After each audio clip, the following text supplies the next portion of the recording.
Halo, Hai. salam kenal. Ini ada Pak Indra. Pak Indra mungkin kenalin dulu Pak. Banyak teman-teman yang belum tahu nih Pak Indra siapa. Oke, hai semuanya. Saya Indra Hadi Wijaya.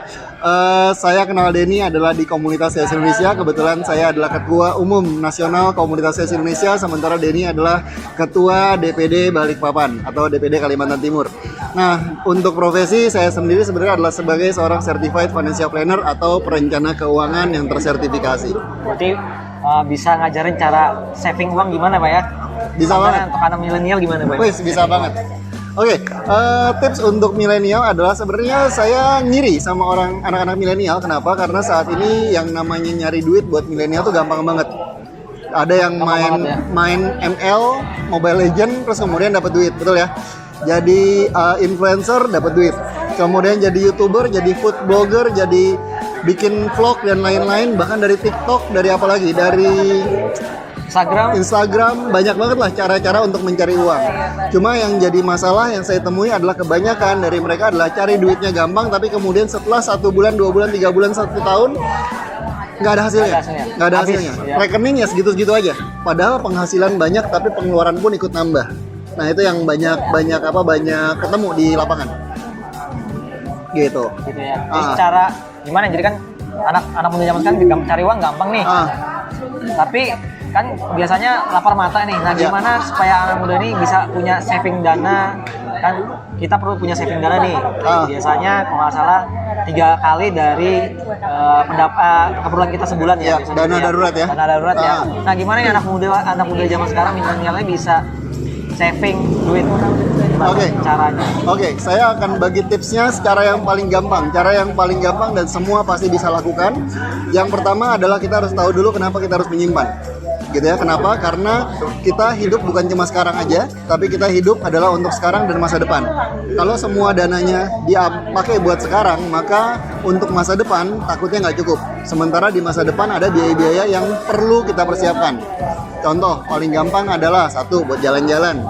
Ya kan, jalan-jalan kalau cuma jalan-jalan di dalam kota sih gampang lah, nonton doang gampang, murah. Tapi kalau kita udah mau jalan-jalan ke luar negeri, mau jalan-jalan keliling Asia, mau jalan-jalan keliling Eropa, itu butuh duit yang lebih besar. Yang kedua adalah kita juga perlu persiapan adalah untuk apa? Untuk biaya menikah. Biaya menikah. Anak muda milenial perlu jauh-jauh hari persiapan itu. Perlu. Zaman sekarang menikah berapa duit? 50 juta cukup? 50 juta nggak tahu, ada nggak cukup. 100 juta cukup, bisa enggak. Ada yang sampai 500 juta, ada yang sampai miliaran. Tergantung Anda maunya menikah yang seperti apa gitu ya. Tergantung pasangan. Sekarang bayangin gini deh, kalau misalkan nggak usah jauh-jauh lah, biaya menikah 200 juta. Oke, 200 juta. Terus kemudian mau disiapkan dalam waktu berapa? 5 tahun lagi mau nikah? 200 juta bagi 5, 40 juta loh setahun. Benar nggak? Benar. 40 juta setahun. Kalau misalkan kita nggak siapin sekarang, tahu-tahu tahun depan nikah yuk. 200 juta yang disiapin. Bayangin kita harus nyiapin 200 juta dalam waktu 1 tahun. Itu adalah loncatan yang sangat besar dari 40 juta setahun menjadi 200 juta dalam setahun. Betul ya? Jadi ini adalah yang harus dipersiapkan. Belum lagi ngomongin biaya pendidikan anak nanti, belum ngomongin biaya pensiun nanti. Oke, tapi yang paling gampang adalah gini. Yang paling gampang adalah kita mau setiap tahun aset kita nambah.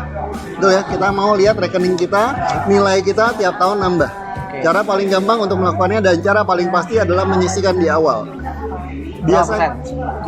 Biasanya ada 2 cara untuk menyimpan uang. Yang pertama adalah kita terima uang, kita belanjakan, lalu kemudian sisanya kita tabung atau kita simpan. Betul ya? Cara yang kedua adalah terima uang, simpan dulu, sisanya dibelanjakan. Oke, ini perbedaannya gampang banget, bedanya tipis banget. Terima, belanja, simpan, atau terima, simpan, belanja. Ya. Tapi hasilnya akan beda jauh. Orang yang terima, belanja, sisanya disimpan, biasanya nggak ada sisa buat disimpan. Ya kan? Sementara kalau misalkan kita terima, kita sisihkan dulu 10-20%.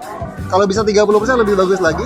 Sisihkan dulu, simpan di satu rekening terpisah. Mau investasi sekarang juga banyak sekali pilihannya untuk milenial, gampang, banyak banget pilihannya. Bisa reksadana, bisa beli saham, bisa ke ori, bisa juga ke peer to peer lending, segala macam-macam banyak banget. Tinggal dipilih aja mau investasi yang mana. Terima, sisihkan 20%, sisanya habiskan. Minimal 20% Pak ya? Minimal 20%. Kalau untuk milenial nggak punya banyak pengeluaran gitu ya, bisa hidup dengan berapapun, 20%, 30% bisa sisihkan. Anda akan kelihatan kalau misalkan Anda bisa sisihkan 20%, maka dalam 1 tahun penghasilan misalnya 10 juta setiap bulan, sisihkan 2 juta, maka di akhir tahun sudah terkumpul 24 juta. Benar kan ya? Jadi pelan-pelan akan terkumpul. Sisihkan dulu, sisanya habiskan. Sisihkan dulu, sisanya baru habiskan. Iya. Mau investasi di mana itu urusan belakangan. Yang penting sisihkan dulu aja. Berarti harus dipaksa dulu ya, sisihkan di Dipaksa awalnya. dulu. Kalau nggak dipaksa orang tidak akan mulai. Gitu.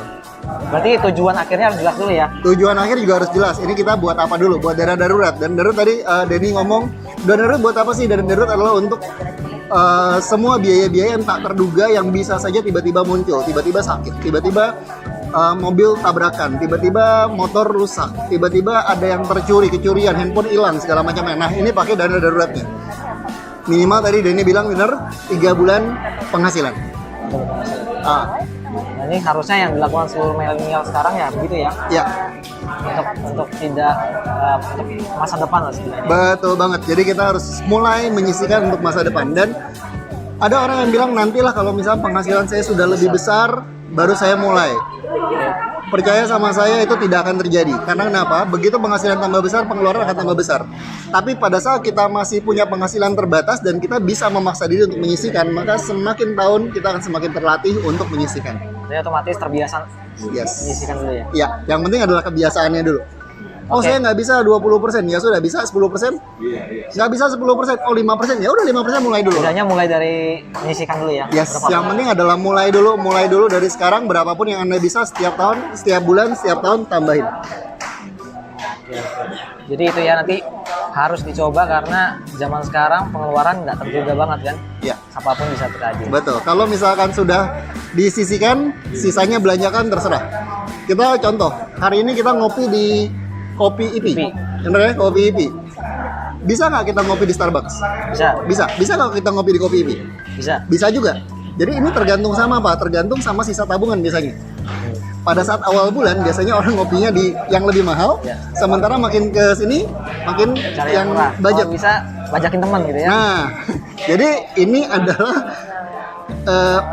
kondisi manusia seperti itu, mudah beradaptasi. Pada saat duit banyak dia ngopinya yang mahal, pada saat dana terbatas ngopinya yang murah, pada saat udah tipis banget ngopinya nebeng temen.